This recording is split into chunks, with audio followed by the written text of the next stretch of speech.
Salted ಮತ್ತು sweet rose cookies ಮಾಡಿ ತೋರಿಸ್ತೀನಿ. ರೋಸ್ ಕುಕೀಸ್ ಅಕ್ಕಿ ಹಿಟ್ಟು. 1 ಕಪ್ಪು ಮೈದಾ, 1/4 ಕಪ್ ಅಷ್ಟೇ ತಗೋಬೇಕು. ಸ್ವಲ್ಪ ಏಲಕ್ಕಿ ಪುಡಿ, ಕಂಟಿನ್ಯೂಸ್ ಆಗಿ ಇನ್ಫ್ಲೋ ಆಗುತ್ತಲ್ವಾ, ಈ ಥರ 3/4 ಭಾಗ ಇಡಬೇಕು, ಮೇಲೆ ಟಚ್ ಆಗಬಾರ್ದು.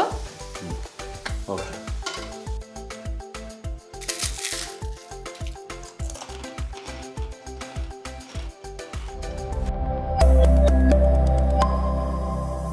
ನಮಸ್ಕಾರ ವೀಕ್ಷಕರೇ, ವಿಶಿಷ್ಟ ರುಚಿ ಯೂಟ್ಯೂಬ್ ವಾಹಿನಿಗೆ ತಮ್ಮೆಲ್ಲರಿಗೂ ಪ್ರೀತಿಯ ಸ್ವಾಗತ. ವರ್ಷ, ಇವತ್ತು ನಮಗೆ ಅಮ್ಮನ ಕೈ ರುಚಿಯಲ್ಲಿ ಏನ್ ಮಾಡಿ ತೋರಿಸ್ತೀಯ? ಇವತ್ತು ಸಾಲ್ಟೆಡ್ ಮತ್ತು ಸ್ವೀಟ್ ರೋಸ್ ಕುಕೀಸ್ ಮಾಡಿ ತೋರಿಸ್ತೀನಿ. Rose cookies. ಕ್ರಿಸ್ಮಸ್ ಹತ್ರ ಬಂತು, ಕ್ರಿಸ್ಮಸ್ ಸ್ಪೆಷಲ್ ಇದು. ಹೌದು. ಬನ್ನಿ ವೀಕ್ಷಕರೇ, ತಡ ಮಾಡ್ದೇನೆ ಈ ಒಂದು ಸಂಚಿಕೆಯಲ್ಲಿ ಸಾಲ್ಟೆಡ್ ಹಾಗೇನೆ ಸ್ವೀಟ್ ರೋಸ್ ಕುಕೀಸ್ ನ ಯಾವ ರೀತಿ ಮಾಡೋದು ಅಂತ ನೋಡೋಣ. ರೋಸ್ ಕುಕೀಸ್ ಮಾಡಲು ಏನೇನು ಸಾಮಗ್ರಿಗಳು ಬೇಕು ಅಂತ ನೋಡೋಣ. ಅಕ್ಕಿ ಹಿಟ್ಟು, ಮೈದಾ ಹಿಟ್ಟು, ಸಕ್ಕರೆ, ಸ್ವಲ್ಪ ಏಲಕ್ಕಿ ಪುಡಿ, ಕಾರ್ನ್ಫ್ಲೋರ್, ರುಚಿಗೆ ತಕ್ಕಷ್ಟು ಉಪ್ಪು. ಇವುಗಳ ಸರಿಯಾದ ಪ್ರಮಾಣನ ಕಲಿಸ್ಬೇಕಾದ್ರೆ ತಿಳಿಸ್ಕೊಡ್ತೀಯಾ? ಓಕೆ. ಮೊದಲಲ್ಲಿ ನೀನು ಸ್ವೀಟ್ ರೋಸ್ ಕುಕೀಸ್ ಮಾಡ್ತಾ ಇದೆಯಲ್ಲ, ಹೌದು, ಅದಕ್ಕೋಸ್ಕರ ಹಿಟ್ಟು ಕಲಿಸ್ಕೊಳ್ತಾ ಇದೆಯಾ? ಸೊ ಯಾವ ರೀತಿ ಕಲಿಸ್ಕೊಳ್ಳೋದು? ಮೊದಲೇನು ಬೇಕಾಗುತ್ತೆ? ಮೊದಲು 1 ಕಪ್ಪು ಅಕ್ಕಿ ಹಿಟ್ಟು, 1 ಕಪ್ಪು ಮೈದಾ, ಇವೆರಡನ್ನೂ ನೀಟಾಗಿ ಜರಡಿ ಇಟ್ಕೊಂಡು ಇಟ್ಕೋಬೇಕು. 3/4 ಕಪ್ಪು ಸಕ್ಕರೆ ತಗೋಬೇಕು. ಸಕ್ಕರೆ ನೇರವಾಗಿ ಬಳಸ್ತಾ ಇದೆಯಾ? ಪುಡಿ ಏನ್ ಬೇಡ? ಪುಡಿ ತಗೊಂಡ್ರೆ ಫುಲ್ 1 ಕಪ್ ತಗೋಬೇಕಾಗುತ್ತೆ. ನಾ ಸಕ್ಕರೆ ತಗೊಂಡ್ರೆ 1/4 ಕಪ್ ಅಷ್ಟೇ ತಗೋಬೇಕು. Okay okay okay. ಸ್ವಲ್ಪ ಉಪ್ಪು, ಸ್ವಲ್ಪ ಉಪ್ಪ, 2 ಚಮಚ ಕಾರ್ನ್ಫ್ಲೋರ್ ಹಾಕ್ಕೋತೀನಿ ಕ್ರಿಸ್ಪಿನೆಸ್ಗೋಸ್ಕರ. ಓಕೆ. ಸ್ವಲ್ಪ ಏಲಕ್ಕಿ ಪುಡಿ, ಎಷ್ಟೊಂದು ಅರ್ಧ ಟೀ ಸ್ಪೂನ್ ಅಷ್ಟೇ ಆಗುತ್ತೆ. ಇವಾಗ ಇದನ್ನ ಮಿಕ್ಸ್ ಮಾಡ್ಕೋಬೇಕು ನೀಟಾಗಿ, ವಿಸ್ಕರ್ ಇಂದ ಬೆರೆಸ್ಕೊಳ್ತಾ ಇದ್ದೀನಿ. ಇವಾಗ ಇದಕ್ಕೆ ನೀರು ಹಾಕೊಳ್ಳೋಣ. ಓಕೆ. ನೀರನ್ನ ಸ್ವಲ್ಪ ಸ್ವಲ್ಪನೇ ಹಾಕೋಬೇಕು. ಈ ಜಾಸ್ತಿ ಹಾಕ್ಬಿಟ್ರೆ ನೀರ್ ಆಗ್ಬಿಡುತ್ತಲ್ವಾ. ಇವಾಗ ನಾನು 1 ಕಪ್ ತಗೊಂಡಿದ್ದೀನಿ. ಓಕೆ.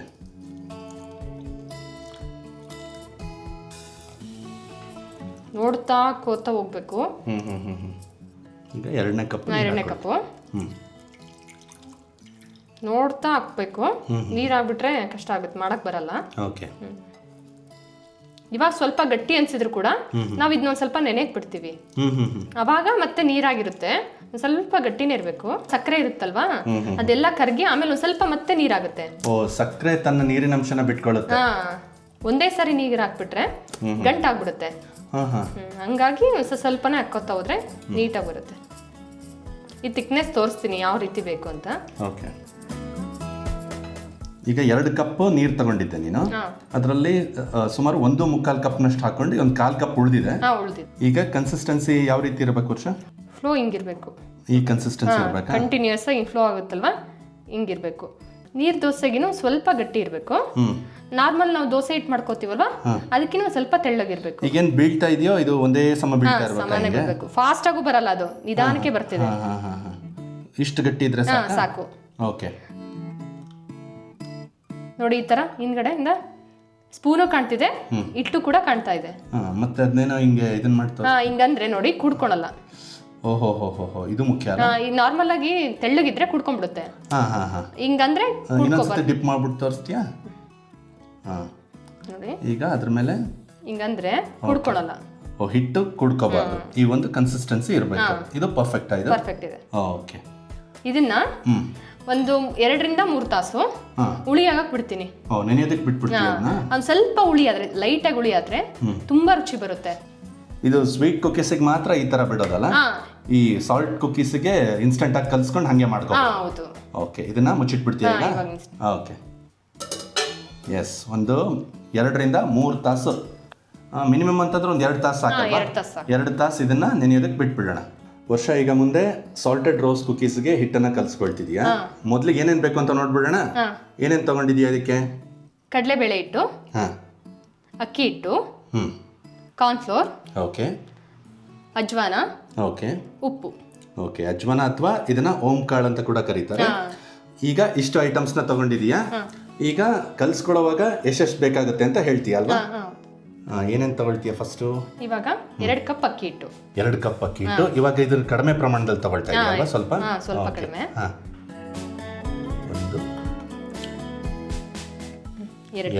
1 ಕಪ್ಪು ಕಡಲೆಬೇಳೆ ಹಿಟ್ಟು. ಓಕೆ. 2 ಕಪ್ ಅಕ್ಕಿ ಹಿಟ್ಟಿಗೆ 1 ಕಪ್ ಕಡಲೆಬೇಳೆ ಹಿಟ್ಟು ಹಾಕೊಳ್ತಾ ಇದ್ದೀವಿ. ಸ್ವಲ್ಪ ಅಜ್ವಾನ ಅಥವಾ ಓಂ ಕಾಳು. ಹಾ 1 ಟೀ ಸ್ಪೂನ್ ಅಷ್ಟು ಹಾಕ್ಬೇಕು. Okay. 2 tea spoon cornflour. Okay. 2 tea spoon ಅಷ್ಟು ಕಾರ್ನ್ಫ್ಲೋರ್. ರುಚಿಗೆ ತಕ್ಕಷ್ಟು ಉಪ್ಪು. ಅರ್ಧ ಟೀ ಸ್ಪೂನ್ ಅಷ್ಟು ಸಾಕಾ? ಓಕೆ. ಇವಾಗ ಇದನ್ನ ಡ್ರೈ ಆಗಿ ಮಿಕ್ಸ್ ಮಾಡ್ಕೋಬೇಕು. ನೇರವಾಗಿ ನೀರು ಹಾಕಕ್ಕೆ ಹೋಗ್ಬಾರ್ದು. ಇಲ್ಲ, ನೀಟಾಗಿ ಮಿಕ್ಸ್ ಆದ್ಮೇಲೆ ನೀರು ಹಾಕಿದ್ರೆ ಗಂಟಾಗಲ್ಲ. ಒಂದು ಸ್ವಲ್ಪ ಇವಾಗ ನೀರು ಹಾಕೋಣ. ಮೊದಲಿಗೆ ನೀನು ತಗೊಂಡಿರೋ ಪ್ರಮಾಣದಲ್ಲಿ 1 ಕಪ್ ಹಾಕೊಳ್ತೀಯಾ? 1 ಕಪ್ ಹಾಕೊಳ್ತೀನಿ. ಸೊ ಸ್ವಲ್ಪನೇ ಹಾಕೊಳ್ತಾ ಮಿಕ್ಸ್ ಮಾಡ್ಕೊತಾ ಹೋಗ್ತೀನಿ. 2 ಕಪ್ ಫುಲ್ ಹಾಕಿದ್ದೀನಿ. 2 ಕಪ್ ಆಯ್ತು. ಈಗ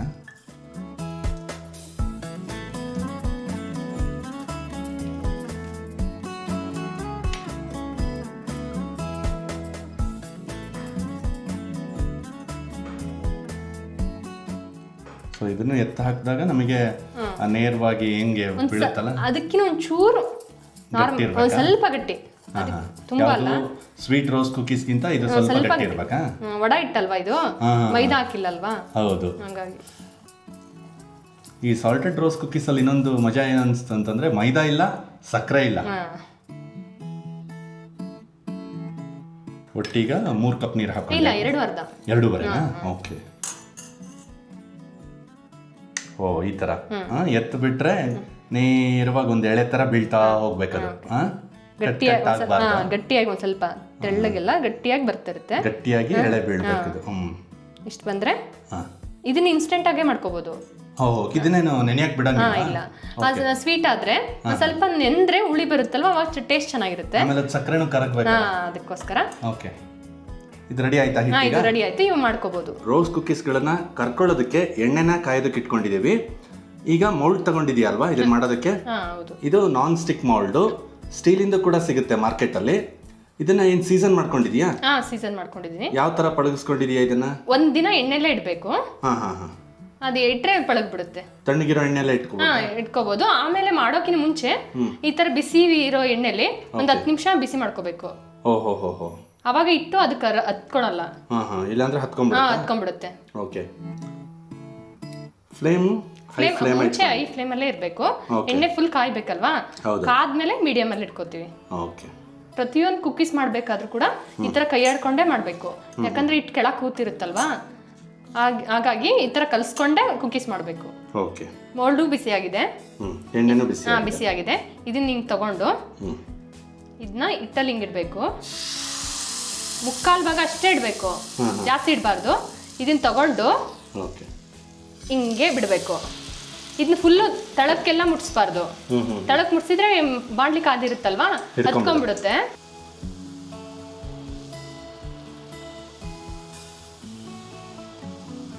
ಬೇಗ ಬಿಡದೇ ಇದ್ರೆ ಒಂದು ಕಡ್ಡಿ ಸಹಾಯದಿಂದ ಬಿಡಿಸ್ಕೋಬೋದಾ? ಸ್ಟಿಕ್ ಯಾವ್ದಾದ್ರು ನಿಮಗೆ ಬಿಡಿಸ್ಕೊಂಡ್ರೆ ಬರುತ್ತೆ. ಇದು ಮತ್ತೆ ಅದರಲ್ಲೇ ಎಣ್ಣೆಲ್ಲ ಇಟ್ಕೋಬೇಕು. ಇಟ್ಕೊಂಡು ಇದು ನಿಧಾನಕ್ಕೆ ಬೇಯ್ತಿರುತ್ತೆ.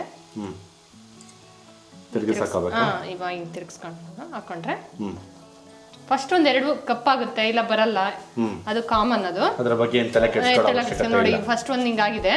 ಫಸ್ಟ್ 1-2 ಅದು ಇದಾಗೋ ತನಕ ಹಂಗಾಗುತ್ತೆ. ಆಮೇಲೆ ನೀಟಾಗಿ ಅದೇ ಸಲೀಸಾಗಿ ಬರ್ತಿರುತ್ತೆ. ನೋಡಿ ಈಗ ನೋಡಿ ಅದು ಬೇಯ್ತಾ ಇರುತ್ತೆ. ನೆಕ್ಸ್ಟ್ ಇದನ್ನ ಎಣ್ಣೆ ಎಲ್ಲ ತಕೊಂಡು ಫುಲ್ ಅಂದು ಹಿಂಗೆ ಇಟ್ಕೊಂಡ್ಬಿಡಕ್ಕಷ್ಟೇ. ತಳಕ್ಕೆ ಮಾತ್ರ ಮುಟ್ಟಿಸ್ಬಾರ್ದು. ನೋಡಿ ಇವಾಗ ಇದು ತಕ್ಕೋತೀನಿ. ಇವಾಗ ಇದು ಸ್ವಲ್ಪ ಮೆತ್ತಗಿರುತ್ತೆ. ತೆಗ್ದಾದ್ಮೇಲೆ ಕಲರು ಚೇಂಜ್ ಆಗುತ್ತೆ, ಗಟ್ಟಿನೂ ಆಗುತ್ತೆ.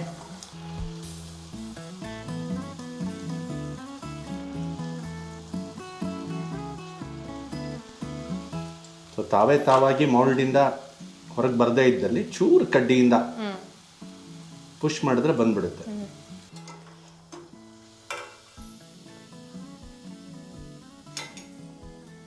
ತುಂಬಾ ಏರ್ ಬೇಯಿಸ್ಕೊಳ್ಳೋ ಅವಶ್ಯಕತೆ ಇಲ್ಲ. ಮಧ್ಯ ಈ ತರ ಕೈ ಆಡ್ಸ್ಕೊಂಡೇ ಮಾಡ್ಬೇಕು. ಒಂದ್ ಸ್ವಲ್ಪ ಲಾಸ್ಟಿಗೆ ಉಳಿಯುತ್ತೆ, ಯಾಕಂದ್ರೆ ಮೌಲ್ಡಿಗೆ ಹತ್ತಲ್ವಾ, ಲಾಸ್ಟಿಗೆ 1-2-3 ಆಗೋಷ್ಟು ಉಳಿಯುತ್ತೆ. ಅದನ್ನೇನಾದ್ರೂ ಮಾಡ್ಕೋಬಹುದು, ವಡಾನಾದ್ರೂ ಏನಾದ್ರು ಮಾಡ್ಕೋಬಹುದು. ಓಕೆ. ಆಮೇಲೆ ಗಟ್ಟಿ ಅಂತ ಅನ್ಸಿದ್ರೆ ಸ್ವಲ್ಪ ನೀರು ಹಾಕಬಹುದು. ಯೂಶುವಲಿ ಇದೇನು ಅಳತೆ ಹೇಳಿದೆಯಲ್ಲ, ಇಷ್ಟಿದ್ರೆ ಸಾಕು ಅನ್ಸುತ್ತಲ್ಲ.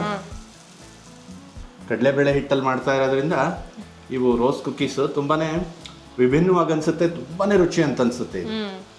ಮತ್ತು ಓಂ ಕಾಳು ಈ ರೋಸ್ ಕುಕ್ಕೀಸಲ್ಲಿ ಹಾಕಿರೋದು ಒಂದು ವಿಭಿನ್ನವಾದ ಪ್ರಯೋಗನೇ ಅಂತ ನನಗನ್ಸುತ್ತೆ. ಆದ್ರೆ ಅಷ್ಟೇ ರುಚಿಯಾಗಿ ಬರುತ್ತೆ ಇದು. ಜಸ್ಟ್ ಒಂದು ಈ ಥರದ್ದು ಕಡ್ಡಿನ ಇಟ್ಕೊಂಡಿದ್ದೀವಿ. ಇಲ್ಲ ಫೋರ್ಕ್ ಆದ್ರೂ ಮಾಡ್ಕೋಬಹುದು, ಫೋರ್ಕ್ನು ಬಳಸಬಹುದು. ಎಣ್ಣೆ ತುಂಬ ಕಾದಿರುತ್ತಲ್ಲ, ಹಾಗಾಗಿ ಜಾಗ್ರತೆ ವಹಿಸ್ಬೇಕು. ಬೇರ್ಪಡಿಸಿ ಅದನ್ನ ತಿರುಗಿಸಿ ಹಾಕ್ಬಿಡ್ತೀಯಾ? ಎಸ್, ತಿರುಗಿಸಿ ಹಾಕಿ ಜಸ್ಟ್ ಒಂದು 2 ನಿಮಿಷ ಕರೆದ ತಕ್ಷಣ ಇವು ಸ್ವಲ್ಪ ಮೆತ್ತಗಿರುತ್ತೆ. ಸ್ವಲ್ಪ ಗಾಳಿಗೆ ಹಾಗೆ ಇಟ್ಬಿಟ್ರೆ ಕುರುಕುರು ಆಗ್ಬಿಡುತ್ತೆ, ಫುಲ್ ಕ್ರಿಸ್ಪಿ ಆಗುತ್ತೆ. ಇದೇ ರೀತಿ ಎಲ್ಲವನ್ನು ಮಾಡ್ಕೋಬೇಕು. ಹಿಟ್ಟು ಕಲಸಿ 2 ರಿಂದ 3 ತಾಸಾಗಿದೆ. ಸಕ್ಕರೆ ಎಲ್ಲ ಚೆನ್ನಾಗಿ ಕರಗಿದೆ. ಟೈಮ್ ಇಲ್ಲದೆ ಇರೋರು ಹಿಟ್ಟು ಕಲಸೋದಕ್ಕೆ ಸಕ್ಕರೆ ಪುಡಿ ಹಾಕಿ ಇನ್ಸ್ಟೆಂಟಾಗೂ ಮಾಡ್ಕೋಬೋದು. ಈ ಥರ ಚಿಕ್ಕ ಬೌಲಿಗೆ ಟ್ರಾನ್ಸ್ಫರ್ ಮಾಡ್ಕೊಂಬಿಡೋಣ, ಯಾಕಂದರೆ ಮಾಡೋಕ್ಕೆ ಈಸಿ ಆಗುತ್ತೆ. ಸ್ವಲ್ಪ ಹಾಕ್ಕೊಂಡು ಹಿಂಗೆ ಮಾಡಬೇಕು. ಉಳಿದಿರೋ ಹಿಟ್ಟನ್ನ ಮುಚ್ಚಿಟ್ರೆ ಮತ್ತೆ ಹಾಕ್ಕೊಂಡು ಮಾಡ್ಕೊತ ಹೋಗ್ಬೋದು. ಇಲ್ಲಾಂದ್ರೆ ಎಲ್ಲ ಹಿಟ್ಟು ವೇಸ್ಟ್ ಆಗಿಬಿಡುತ್ತೆ ಒಂದೇ ಸರಿ ಮಾಡಿಬಿಟ್ರೆ. ಅದಕ್ಕೆ ಈ ಥರ ಚಿಕ್ಕದ್ರಲ್ಲಿ ಟ್ರಾನ್ಸ್ಫರ್ ಮಾಡ್ಕೊತೀವಿ. ಎಣ್ಣೆನ ಬಿಸಿ ಮಾಡೋಕೆ ಇಟ್ಕೊಂಡಿದ್ದೀವಿ.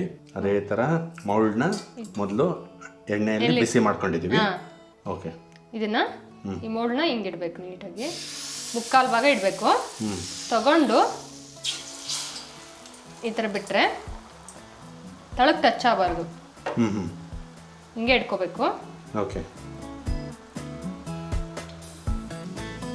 ನೋಡಿ ಅದೇ ಬಿಡ್ತು, ಅದೇ ಅದಾಗಿ ಈ ಥರ ಬಂದ್ಬಿಡುತ್ತೆ. ಬರ್ದೇ ಇದ್ದ ಪಕ್ಷದಲ್ಲಿ ಮಾತ್ರ ನಾವು ಕಡ್ಡಿಯಿಂದ ಸ್ವಲ್ಪ ಪುಷ್ ಮಾಡಬೇಕು. ಆಮೇಲೆ ಮೊದಲು 1-2 ಹಾಳಾಗೋ ಸಾಧ್ಯತೆ ಇರುತ್ತೆ. ತಿನ್ಬೋದು ಅವನ್ನ, ಡಿಸೈನ್ ಚೆನ್ನಾಗಿ ಬರದೇ ಇರ್ಬೋದು ಅಷ್ಟೇನೆ. ಇದರಲ್ಲಿರೋ ಎಕ್ಸಸ್ ಆಯಿಲ್ನ ತೆಗೆದ್ಬಿಡ್ಬೇಕು. ಓಕೆ, ತೆಗೆದು ಈ ಥರ 3/4 ಭಾಗ ಇಡಬೇಕು, ಮೇಲೆ ಟಚ್ ಆಗಬಾರ್ದು.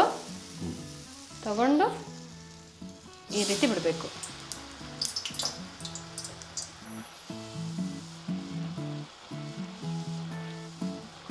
ನೋಡಿ ಆಟೋಮೆಟಿಕ್ಕಾಗಿ ಬಿಡ್ತು. ಹಿಂಗೆ ತಿರುಗಿಸ್ಕೊಂಡ್ಬಿಡ್ತೀಯಾ? ಇದು ಮೆತ್ತಗೆ ಇರುತ್ತೆ ತೆಗಿಬೇಕಾದ್ರೆ, ಅದು ಫುಲ್ ತೆಗ್ದ್ಮೇಲೆ ಗಟ್ಟಿ ಆಗುತ್ತೆ. ಓಕೆ, ಗಾಳಿಗೆ ಆರೋದಕ್ಕೆ ಬಿಟ್ರೆ ಕ್ರಿಸ್ಪಿ ಆಗ್ಬಿಡುತ್ತೆ.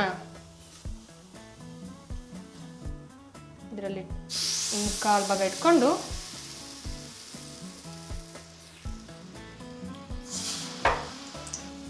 ಓಕೆ,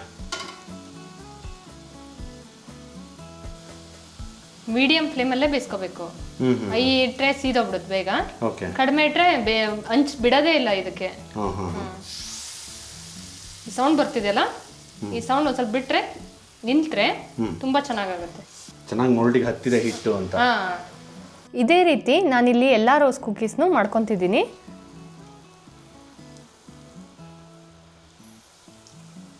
ನಾನು ಹೇಳಿರೋ ಎಲ್ಲ ಅಂಶನ ನೆನ್ಪಿಟ್ಕೊಂಡು ಮಾಡಿದರೆ ರೋಸ್ ಕುಕೀಸ್ನ ಈಸಿಯಾಗಿ ಮಾಡ್ಕೋಬೋದು. ಲಾಸ್ಟಲ್ಲಿ ಒಂದು 2-3 ಆಗೋವಷ್ಟು ಉಳಿಯುತ್ತೆ ಈ ಕುಕೀಸ್ನ. ಇದನ್ನ ಪ್ಯಾನ್ ಕೇಕ್ ತರ ಮಾಡ್ಕೊಂಡು ಕೊಡ್ಬೋದು ಮಕ್ಕಳಿಗೆ, ಪಡ್ ತರನು ಮಾಡ್ಕೊಡ್ಬೋದು. ಲೈಟಾಗಿ ಸ್ವೀಟ್ ಇರುತ್ತಲ್ವಾ, ತುಂಬಾ ರುಚಿ ಅನ್ಸುತ್ತೆ, ಮಕ್ಳು ಇಷ್ಟಪಡ್ತಾರೆ. ಓಕೆ,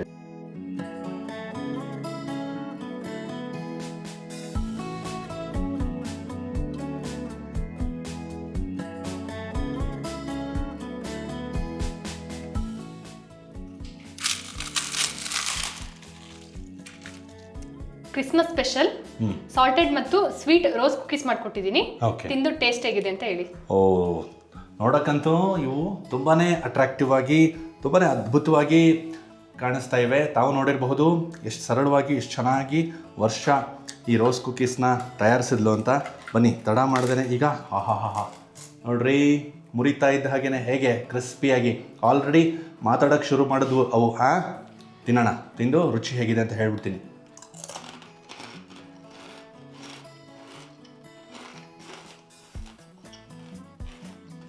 ಸೌಂಡ್ ಹೆಂಗೆ ಬರ್ತಿದೆ ಅಲ್ವಾ? ಕೆಲವೊಬ್ಬರಿಗೆ ಕೇಳಿಸ್ಕೊಳಕ್ಕೆ ಇದೇನಪ್ಪ ಹಿಂಗೆ ಕರುಮ್ ಅಂತ ತಿಂತಾನೆ ಅಂತ ಅನ್ನಿಸ್ಬೋದು. ಆದರೆ ನನ್ನ ಉದ್ದೇಶ ಇಷ್ಟೇ, ಇವುಗಳು ಎಷ್ಟು ಕ್ರಿಸ್ಪಿಯಾಗಿ ಬಂದಿವೆ ಅನ್ನೋದನ್ನು ಹೇಳೋದಾಗಿತ್ತು. ಎಷ್ಟು ಕ್ರಿಸ್ಪಿಯಾಗಿ ಬಂದಿದೆನೋ, ಈಗ ಮೊದಲು ನಾನು ತಿಂದಿದ್ದು ಸ್ವೀಟ್ ರೋಸ್ ಕುಕೀಸು. ಸ್ವೀಟು ಭಾಳ ಮೈಲ್ಡ್ ಆಗಿದೆ, ತುಂಬ ಕುರುಕುರುವಾಗಿ ಬಂದಿದೆ, ಚೆನ್ನಾಗಿದೆ. ಎಣ್ಣೆ ಹಿಡ್ದಿಲ್ಲ ನೋಡಿ, ನಾನು ಅಷ್ಟು ಮುಟ್ಟಿದ್ರು ಕೂಡ ಅದು ಎಣ್ಣೆ ಹಿಡ್ದಿಲ್ಲ. ಹಾಗಾಗಿ ಸ್ವೀಟ್ ರೋಸ್ ಕುಕೀಸ್ ಅಂತೂ ಮಾತಾಡೋಂಗಿಲ್ಲ, ಅತ್ಯದ್ಭುತ. ಇದು ಮತ್ತೊಂದು ವಿಶೇಷತೆ. ಓಂ ಕಾಳು ಹಾಗೆಯೇ ಕಡಲೆಬೇಳೆ ಹಿಟ್ಟನ್ನು ಹಾಕಿಬಿಟ್ಟು ಸಾಲ್ಟೆಡ್ ರೋಸ್ ಕುಕೀಸ್ನ ವರ್ಷ ಮಾಡಿದ್ದಾಳೆ. ಬನ್ನಿ ಇವುಗಳನ್ನು ಕೂಡ ತಿಂದು ಯಾವ ರೀತಿ ಆಹಾ ನಾವು ಏನು ಕಡಿಮೆ ಇಲ್ಲ ಅನ್ನಂಗೆ ಈ ಸಾಲ್ಟೆಡ್ ರೋಸ್ ಕುಕೀಸ್ ಕೂಡ ಖುರುಮ್ ಅಂತ ಹಾಗೆ ಮುರ್ಕೊಂಡಾಗ ಸದ್ದು ಬಂತು. ಬನ್ನಿ ತಿನ್ನೋಣ.